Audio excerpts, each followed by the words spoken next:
So we have recently announced that this game was made exclusively for the current generation of consoles, the PlayStation 3 and the Xbox 360. And the reason why is very simple. Our biggest audience will be in those platforms. So a lot of people that don't necessarily play FIFA 14 regularly will buy this game because they're, let's say, fickle fans of football that follow it only when the World Cup is on. So we wanted to make sure for those people, and a lot of them, because they're casual gamers, they will still own the PlayStation 3 and the Xbox 360. We wanted to make sure the best possible experience was made for those gamers. So that's why instead of spreading ourselves thin, and resources are limited, so we had to make that decision. So instead of spreading ourselves too thin, we decided to focus and deliver what we are claiming to be the best looking sports game ever made for the PlayStation 3 and the Xbox 360.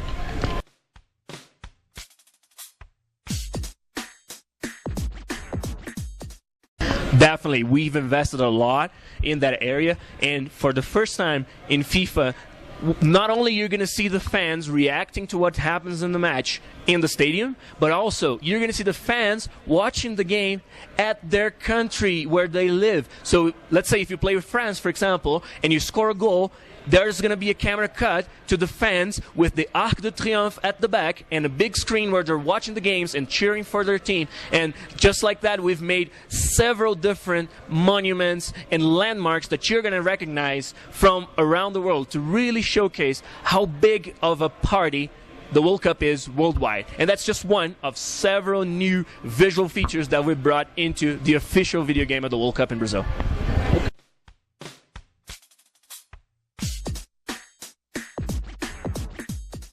So that is the big thing. It's what makes me wake up every day and want to go to work. It's because I work with the world-class talent. So our team there is the best team we could assemble. We're in Vancouver, Canada, but we have people from all over the world. I'm Brazilian. There are lots of other South Americans there. A couple Mexicans. We have Argentinians. We have Colombians. So the interface designer, Jairo Fula, who did an amazing job with all the screens and the look and the feel of the World Cup game, is Colombian. So we brought that South American flair that we felt was very important. And just working with that team and then building a game that millions of people are going to play all around the world, and they'll care for the matches that they play in the video game almost as much as they care for the matches of their team when they play in real life.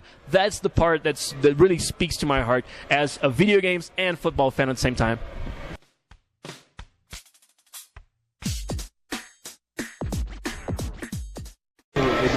So really, I think it is bringing the fan into the experience. So making the football fan a character that's almost as important as the players. So in the World Cup, you see that a lot. So during broadcasts, so the fans with their crazy hats and wigs and face paint and all their clothes and the way they cheer, and fans of different countries will jump and have different dances and different things. So all of that, we have invested a huge amount of our resources into that content because we really felt like adding the fans to the experience in a big way, and as I said, not only in the stadium but also at their home countries, was going to be, something new and exciting that people would relate to. And that is, to me, the biggest difference, the level of authenticity that we've brought with the fans into this game.